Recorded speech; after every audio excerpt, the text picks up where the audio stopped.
गीतों के बोल बड़े अनमोल, सुनो इनकी कहानी, जानो इनका मोल। गीतों के बोल बड़े अनमोल, गागर में भरा है सागर, किया गीतों में अध्यात्म उजागर। गीतों के बोल बड़े अनमोल। नमस्कार और स्वागत है आप सभी का विश्व शांति दर्शन चैनल के मंच पर। हम प्रस्तुत कर रहे हैं गीतों के बोल बड़े अनमोल के वीडियोस और चर्चा हो रही है हिंदी फिल्मों के उन गीतों की जिनमें अध्यात्म गूंज रहा है। सच्चाई तो यह है कि किसी भी गीत की सफलता का श्रेय 3 लोगों को दिया जाता है।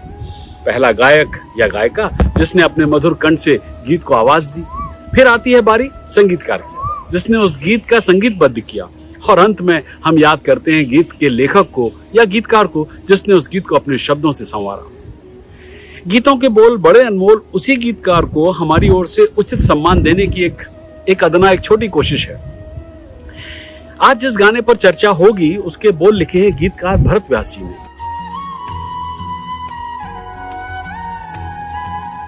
यह बात है सन 1957 की फिल्म जन्म जन्म के फेरे रिलीज हुई, जो म्यूजिकल हिट साबित हुई। फिल्म का एक गाना जरा सामने तो आओ चलिए, उसने तो ऐसा उस दौर में तहलका मचा दिया था। उस साल की बिनाका गीतमाला का नंबर 1 गीत बन गया था। गाने को लिखा था पंडित भरत व्यास ने, मगर इस गाने के जन्म के पीछे एक अनोखी कहानी है। हुआ यूं कि पंडित भरत व्यास जी का संवेदनशील बेटा श्याम सुंदर व्यास भरत जी से किसी बात पर नाराज होकर घर छोड़कर चला गया। भरत जी ने उसे लाख ढूंढा, रेडियो और अखबार में विज्ञापन दिए, गली गली दीवारों पर पोस्टर चिपकाए, धरती आकाश पाताल उन्होंने सब एक कर दिया, लेकिन वो नहीं मिला। उस समय भरत व्यास जी कैरियर के बेहतरीन दौर से गुजर रहे थे। ऐसे में बेटे के अचानक चले जाने से उनकी जिंदगी ठहर सी गई, किसी काम में मन नहीं लगता था। निराशा से भरे ऐसे दौर में एक निर्माता भरत जी से मिलने आया और उसने अपनी फिल्म में गाने लिखने के लिए उनसे निवेदन किया। भरत जी पुत्र वियोग में थे और उन्होंने उस निर्माता को अपने घर से निकल जाने के लिए कह दिया, लेकिन उसी समय भरत जी की धर्मपत्नी वहां आ गई। उन्होंने उस निर्माता से क्षमा मांगते हुए कहा कि वो अगले दिन सुबह पुनः भरत जी से मिलने आए। निर्माता मान गया। फिर भरत जी की धर्मपत्नी ने आग्रह किया कि पुत्र की याद में ही सही उन्हें इस फिल्म का गीत अवश्य लिखना चाहिए। न मालूम क्या हुआ कि पंडित भरत व्यास ने अपनी धर्मपत्नी की बात मानकर और गीत लिखा, स्वीकार कर लिया गीत लिखना। गीत के बोल थे, जरा सामने तो आओ चलिए, छुप छुप कर छलने में क्या राज है, यूं छुप ना सकेगा परमात्मा, मेरी आत्मा की ये आवाज है। गीत बहुत मशहूर हुआ, मगर अफसोस की बेटा फिर भी नहीं लौटा। मगर व्यास जी ने भी हिम्मत नहीं हारी। 1959 में फिल्म रानी रूपमती में उन्होंने एक और दर्द भरा गीत लिखा, आ लौट के आजा मेरे मीत, तुझे मेरे गीत बुलाते हैं, मेरा सुना पड़ा है संगीत, तुझे मेरे गीत बुलाते हैं। इस गीत में दर्द भी था और कशिश भी। इस बार व्यास जी की दुआ काम कर गई और बेटा घर लौट आया। आश्चर्य की बात देखिए कि वियोग के यह गाना उस दौर के युवा प्रेमियों के सर पर चढ़कर बोला। यह पंडित व्यास जी की कलम का ही जादू था। भरत व्यास जी के विषय में और भी जानकारी लेंगे, मगर पहले सुनते हैं पंडित भरत व्यास जी द्वारा लिखित फिल्म सती सावित्री का गीत। इस गीत को खास तौर से गाया है ज्ञानेश पेंढारकर जी ने और उनकी धर्मपत्नी नीलाक्षी पेंढारकर ने। मिलते हैं डॉक्टर सुनील देवधर और प्रोफेसर डॉली आउटी से, जो इस गीत के अध्यात्म पर चर्चा कर रहे हैं। गीतों के बोल बड़े अनमोल। नमस्ते, स्वागत है आपका विश्व शांति दर्शन चैनल पर। आप देख रहे हैं प्रोग्राम गीतों के बोल बड़े अनमोल, और आज हमारे साथ स्टूडियो में जुड़े हुए हैं डॉक्टर सुनील देवधर जी, जिनके साथ हम फिल्मी गीतों पर चर्चा कर रहे हैं जिनमें आध्यात्म छिपा हुआ है। प्रणाम सुनील जी, स्वागत है आज आपका स्टूडियो में। साइलेंट एरा से लेके टॉकी एरा तक भारतीय सिनेमा में कई धार्मिक फिल्में बनी। ऐसी एक फिल्म थी सती सावित्री, जो साइलेंट एरा में भी बनी, टॉकी एरा में भी बनी और कलर फिल्में जब आई तब भी बनी। आज हम सती सावित्री फिल्म का, जो 1964 में बनी है, एक गीत सुनते हैं। तुम गगन के चंद्रमा हो, मैं धरा की धूल हूँ, मैं धरा की धूल हूँ। तुम प्रणय के देवता हो, तुम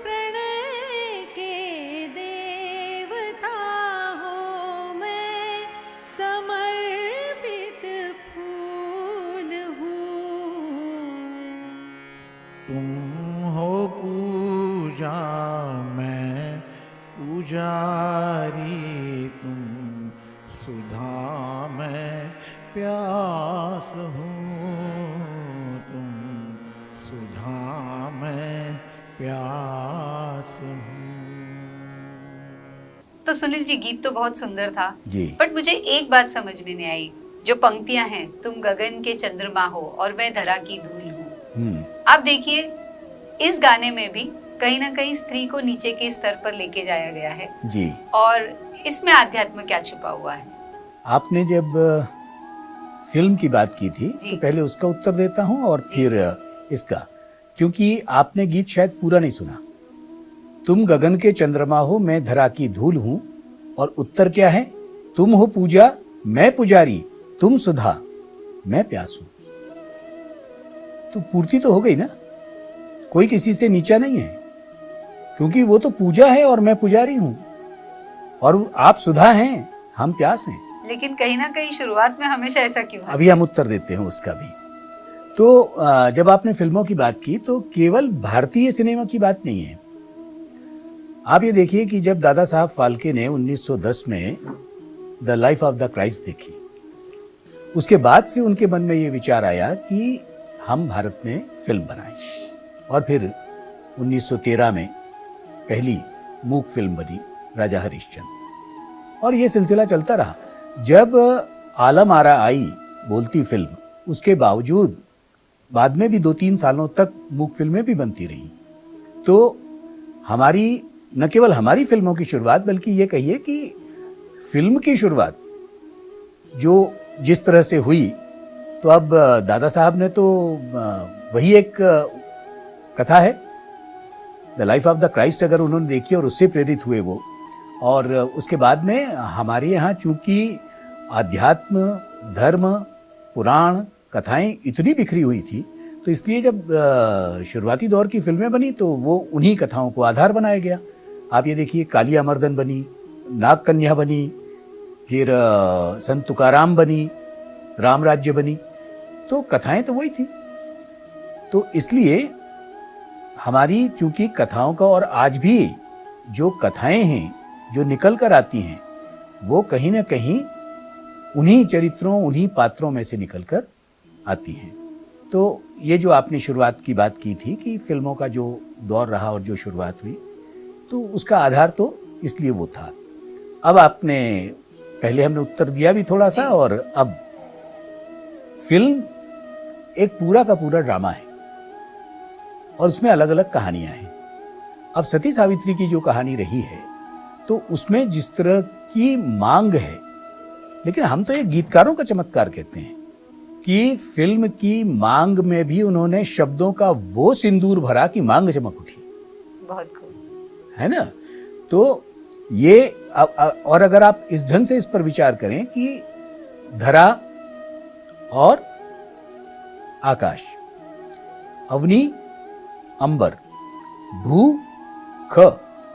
आपको मालूम है संस्कृत में ख माने होता है आकाश, भू माने धरती और ख माने आकाश। तो ये पुरुष और प्रकृति, इनकी भी बात है, क्योंकि पुरुष अपनी तृप्ति के लिए प्रकृति की ओर देखता है, और प्रकृति अपनी पूर्ति के लिए पुरुष को निहारती है। तो कहीं ऊपर और नीचे का कोई कॉन्सेप्ट नहीं है, ये हमारी एक सोच हो जाती है ऐसा। मैं आपको एक छोटा सा उदाहरण देता हूँ कि हम किसी ऐसे ही एक कार्यक्रम में थे, और हमने एक उदाहरण दिया कि अगर घर में दरवाज़ा इतना ही है कि कोई एक ही उसमें पहले प्रवेश कर सकता है और बाद में कोई दूसरा जा सकता है, तो पहले कोई एक तो जाएगा ना। तो सामने से आप जैसा ही कोई जिसने प्रश्न कर लिया कि पहले पुरुष ही क्यों जाएगा, तो हमने कहा ये मानसिकता की बात है। हमने तो कहा ही नहीं, हमने ये कहा कि पहले कौन जाएगा, पहले कोई एक जाएगा। और अब आपकी बात का उत्तर ये है कि, यानी वहां जो हमने कहा कि आपकी बात का उत्तर ये है कि अगर घर में आग लग गई और घर में दरवाजा वो एक ही है और वो सकरा दरवाजा है, तो पहले कौन जाएगा? आग लगने पर पुरुष जाएगा। घर में अगर डिलीवरी होनी है, संतानोत्पत्ति है, महिला है अंदर घर में, पहले कौन जाएगा? महिला जाएगी। तो सबके काम बटे हुए हैं, और काम बटे हुए हैं का इसका मतलब अभी ये नहीं है कि वो कार नहीं चला सकती, कार चला सकती है ना। तो बात ये नहीं है, बात केवल इतनी ही है कि न तो स्त्री और न पुरुष, ये जो बार बार बराबरी बराबरी की बात की जाती है ना, तो शब्द में ही बराबरी नहीं है, एक बड़ा है एक बरी है। तो स्त्री और पुरुष प्रकृति ने जिस तरह की रचना की है उसमें उनके अपने अपना महत्व है, अपने अपने विधान हैं, अपने अपने कार्य हैं, और कहीं भी न कोई छोटा है न कोई बड़ा है, और इसलिए कथाएं हैं और कथाओं की अपनी भूमिका होती है। धन्यवाद सुनील जी। तो सुनते हैं हम आगे का गीत।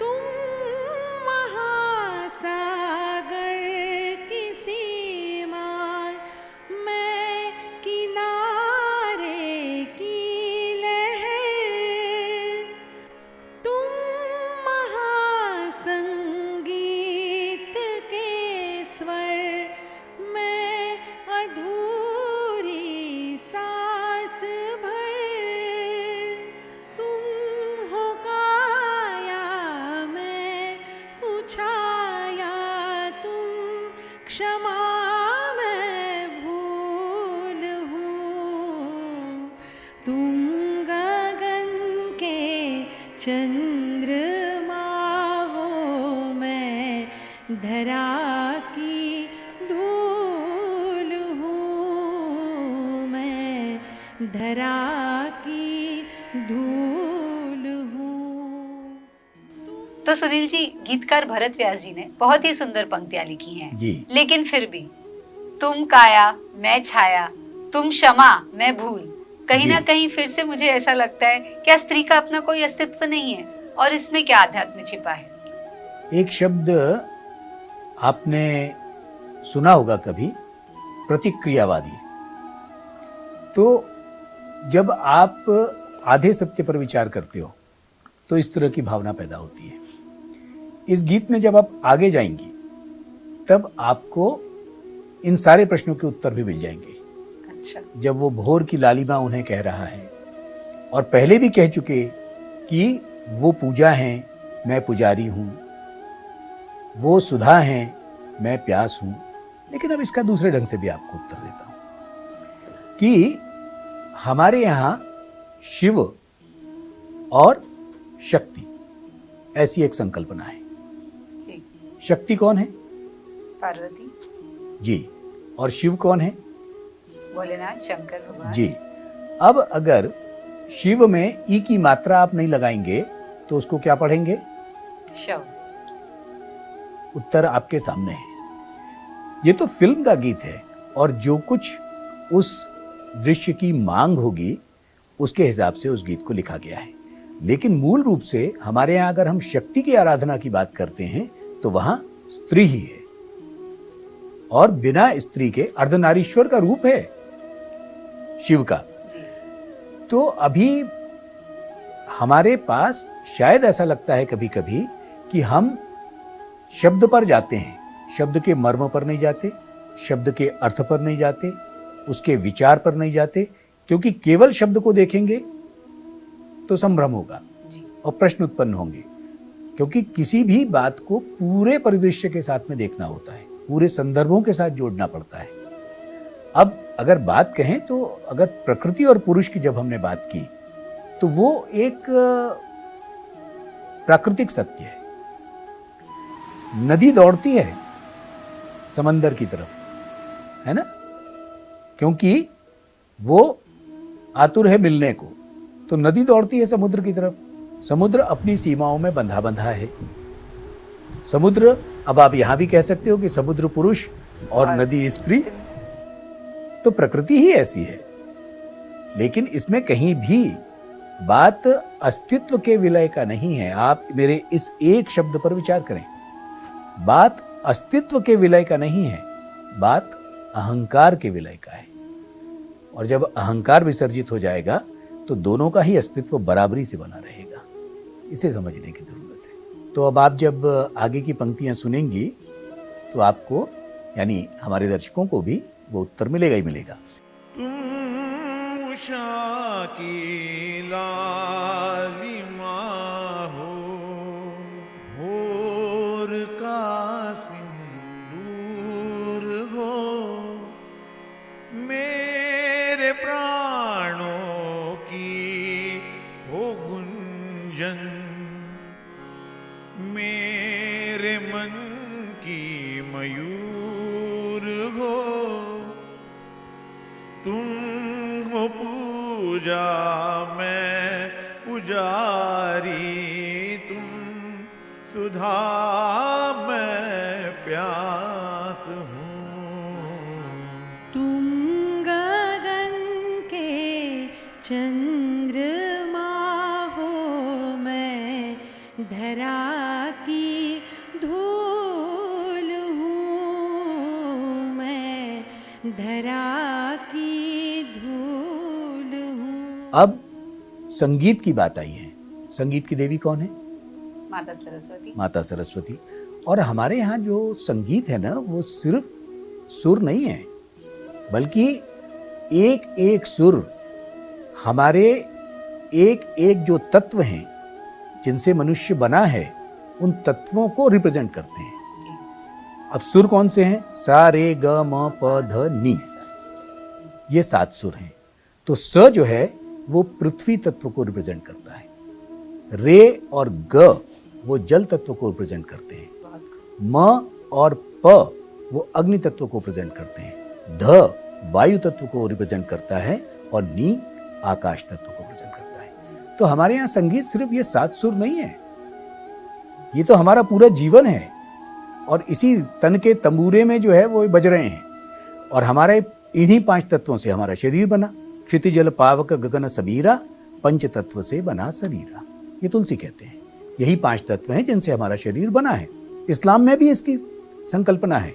इस्लाम में आकाश तत्व नहीं है, आग है, पानी है, हवा है, मिट्टी है मुझ में, और फिर ये कहना पड़ता है कि खुदा है मुझ में। तो वहां आकाश तत्व की संकल्पना नहीं है। हमारे यहाँ इन 5 तत्वों में आकाश तत्व की संकल्पना है। तो आप एक एक शब्द पर विचार करें तो इतना विस्तार है, और इतने विस्तार से इस पर बात की गई है कि ये प्रश्न ही नहीं आएगा। प्रश्न ये है कि शब्द के अंदर आप कब प्रवेश करते हैं और कैसे करते हैं। गीतों के बोल बड़े अनमोल। हिंदी सिनेमा को भरत व्यास जी की देन का कोई मुकाबला कर ही नहीं सकता। एक से बढ़कर एक बढ़िया गीत उनकी कलम से निकले। आधा है चंद्रमा, रात आधी, तू छुपी है कहाँ, मैं तड़पता यहाँ, फिल्म नवरंग के लिए, निर्बल की लड़ाई, बलवान से, ये कहानी है दिए और तूफान की, सारंगा तेरी याद में, जोत से जोत जलाते चलो संत ज्ञानेश्वर फिल्म के लिए, हरी हरी वसुंधरा पे नीला नीला ये गगन, फिल्म बूंद जो बन गई मोती, ए मालिक तेरे बंदे हम, न जाने कितने गाने लिखे। दरअसल 50 और 60 का दशक इन गानों के बिना अधूरा है। बेटे के वियोग में बनाया गीत आप लौट के आजा मेरे मीत तुझे मेरे गीत बुलाते हैं, उस दौर के प्रेमियों का सबसे अमर गीत बन गया। किसी ने सच ही कहा है कि किसी भी वियोग की अवस्था में आप पूरी तरह से चेतन रहते हैं, और जब भी किसी की बातचीत के अंश आपके कानों में पड़ते हैं, जैसे कि आप लौट के आजा मेरे बेटे और कितना तड़पाएगा, जन्म देता है गीत को जो अंदर पनप रहा था। एक गीतकार होने के नाते आप इसे महसूस करते हैं, और फिर निकल पड़ती है दर्द की धारा एक गीत के बोल के रूप में। अगली बार फिर चर्चा होगी ऐसी ही किसी अनोखे गीतकार की और उसके अद्भुत गीत के बोलों पर, और ढूंढेंगे उसमें छिपा हुआ अध्यात्म। देखते रहिए विश्व शांति दर्शन। बड़े अनमोल, सुनो इनकी कहानी जन्म का मोल, हमारे साथ चलते जैसे साया है, कि तुम छुपा जीवन यही सच्चा काया है।